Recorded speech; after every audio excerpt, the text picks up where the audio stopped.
Hello.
Eze Obosi na Chota,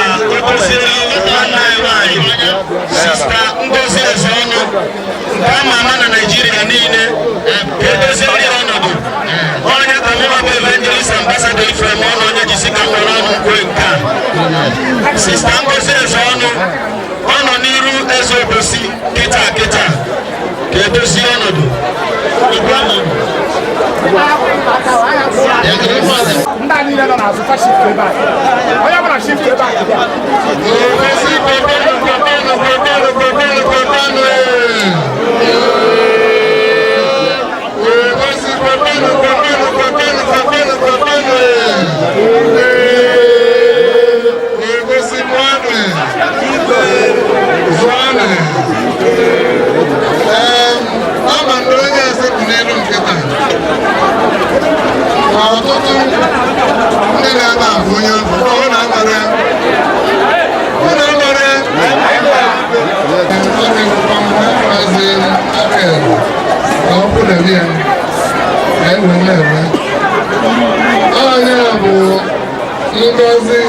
Ezeonu of the Nollywood nke ụlọ mara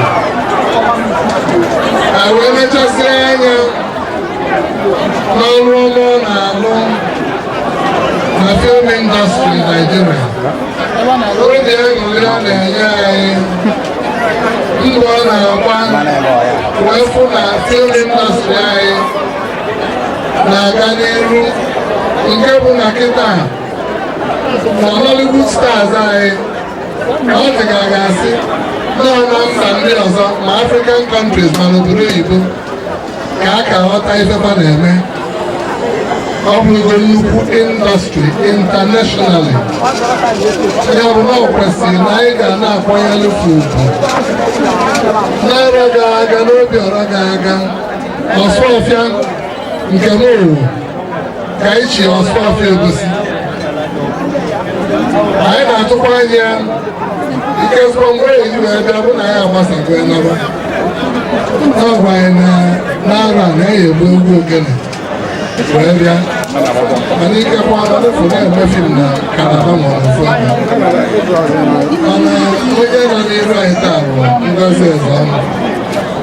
Anyị wee na-achọ ka ịkwanyere ya ugwu dị elu ya. Ụfọdụ n'ime ụlọ ya amakwa na mụnwa nakwa na show business bụ tupu wee bụrụ eze. Wee na-asị na onye a bụ onye otu anyị ka ụmụ anyị na-afụ mmadụ dịka JP ọ nọ onye Reverend bụkwa onye fim producer o nwere fim o ji fụ n'aka ya kịta nkụrụ ya foto m n'azụ ya eji wee efeme na Obosi ya bụ fim bụ nnukwu fim JPL na onye bụrụkwa nnukwu producer and actor ya bụ na ofu ụbọchị anyị emekwala ya nke ọ na onye nọ n'iru anyị kịta bụ Ngozi Eze Ọnụ ya bụ na anyị chọrọ ka anyị kwanyere ya ugwu dị elu ya. Ngozi Eze Ọnụ o nwere afọ anyị bụ na anyị ga-echebe ya ma mmiri chakasịkwa ya bụ afọ ngwagwa Obosi ebe ya bụ afọ bụ Ada dị ụkọ na mba. Ada dị ụkọ na mba. Ada dị ụkọ na mba.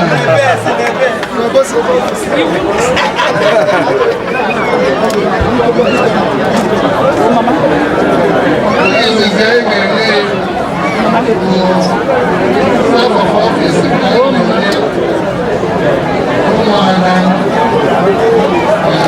enye ya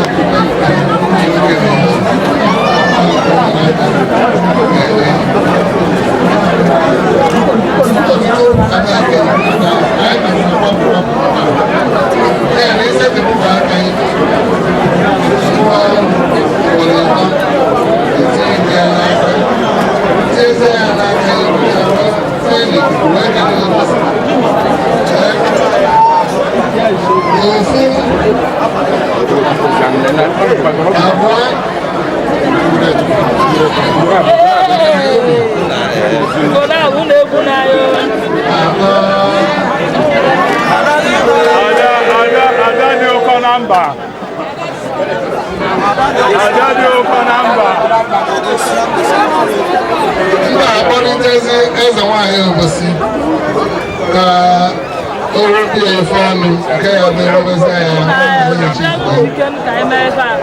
eze nwanyị Obosi ihe abịa ka iwebie ya bụ biya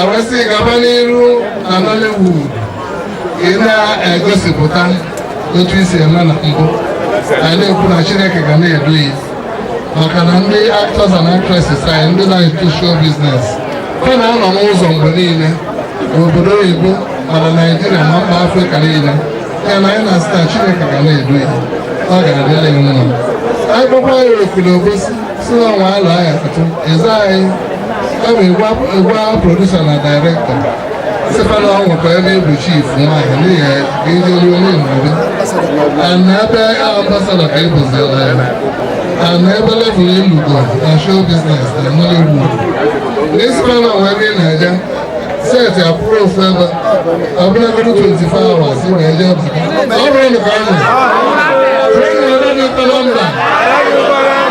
adịdịtara mba ọ ga-adịrị mma maka na ndị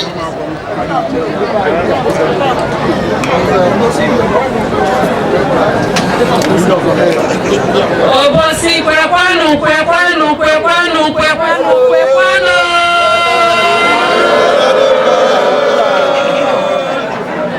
Amarọ m ka m esi wee kelee unu.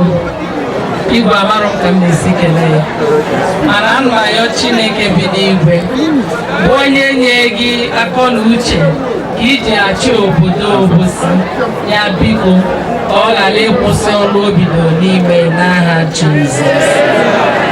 Ana m ekwe unu nkwa na mgbe ọbụla unu kpọọ m oku na mma aza. Chukwu gọzie unu.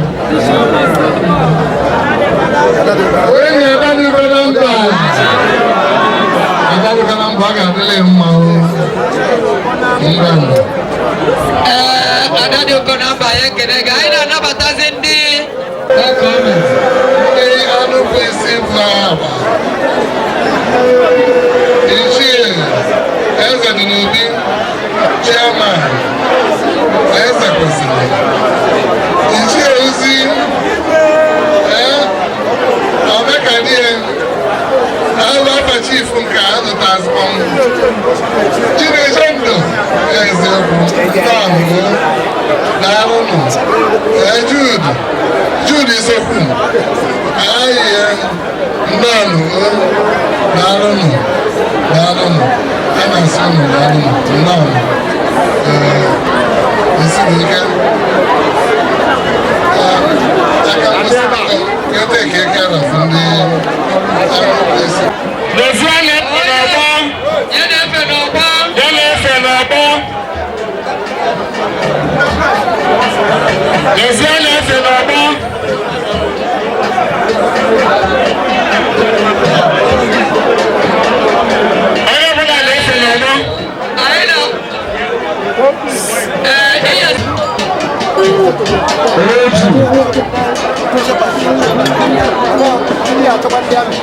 Obiora Festival 2013.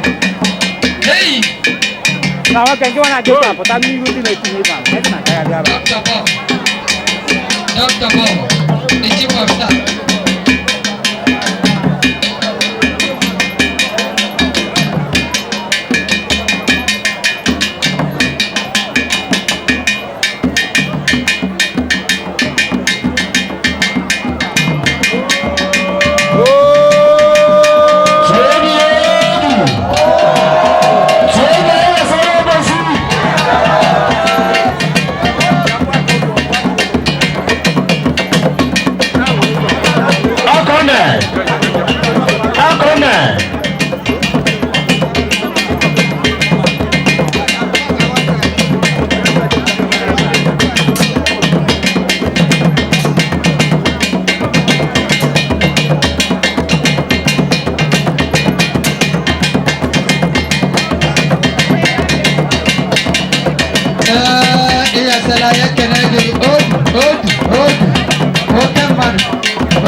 Eze Obosi.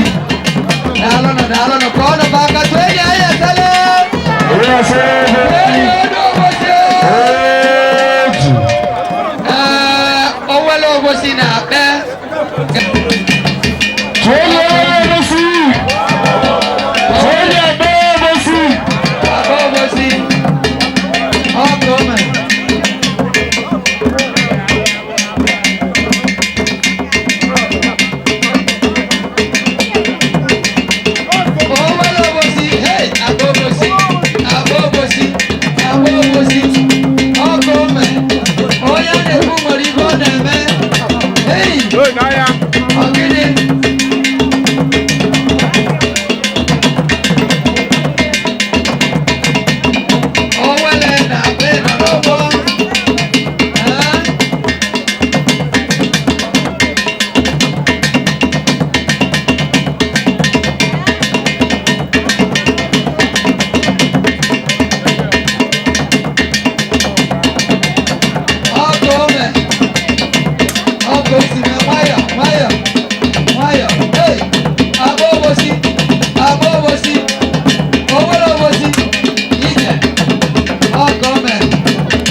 Dalono.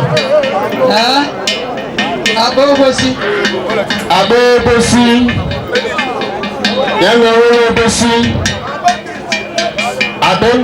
Office of the Presidency, Federal Republic of Nigeria. Honorable Obosi.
Eze Obosi.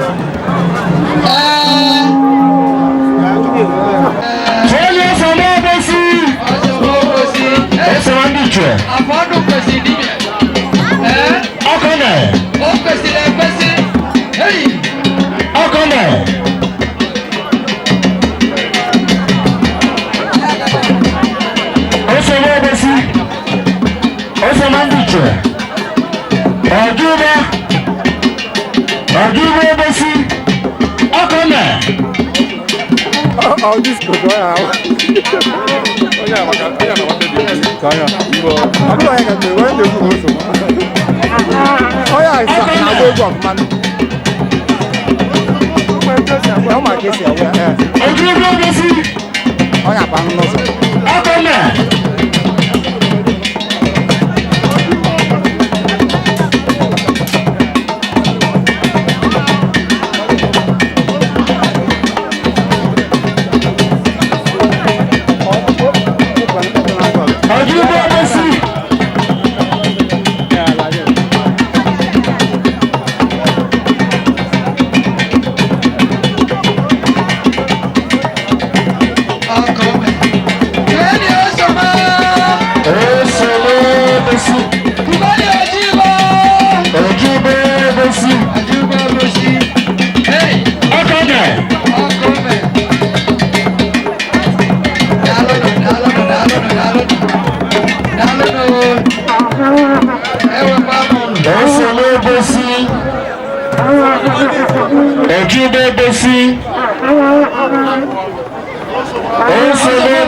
both men on academics,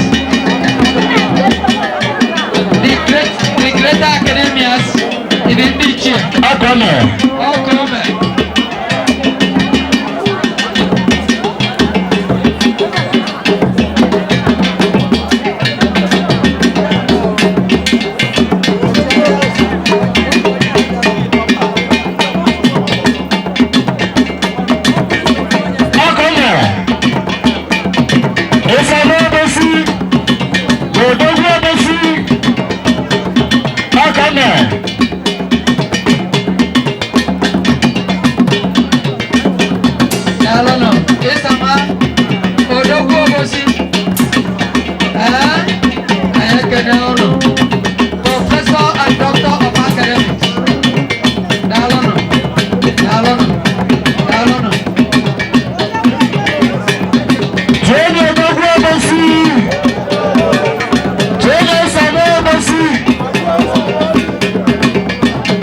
Eze Obosi. Odogwu Obosi. Tony Obosi. Tony Obosi. Ojaga Nonya. Dr. Odebatu and General Defo.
We welcome Engineer Ranti Ajamalaye and the management staff of MTI Obosi.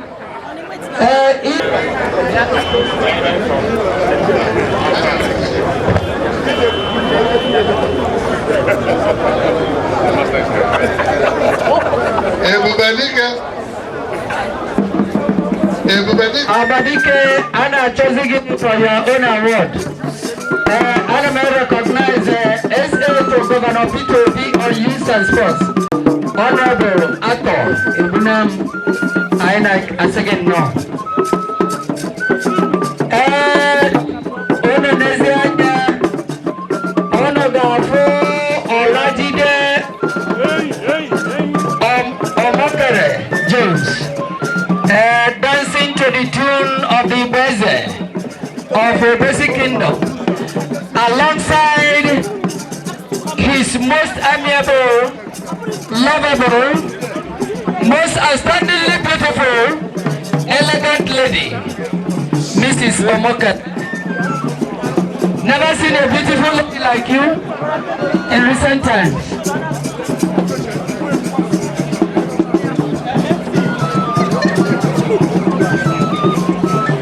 On the entourage of Omokere, I can find Kuya Davids, I can find Chief Ben Urogido, I can find Victor Abuleme, Chief Zuru Salami from Africa, EJ Basuere, Chief Bernard Mora, Tony Odoma, Gloria Udaro, Dr. Joshua Olusegun, who is MD Delta State Complex Hospital.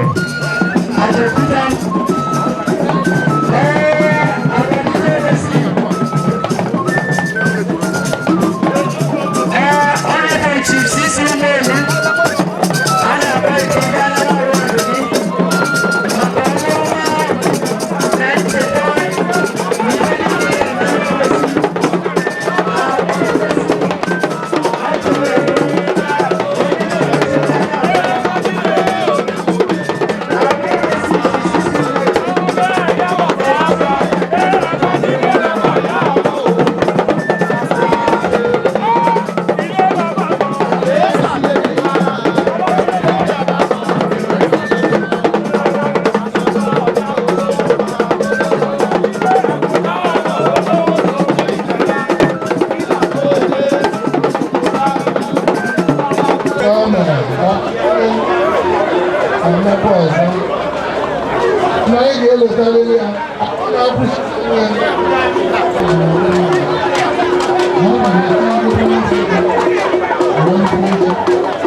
Azụna.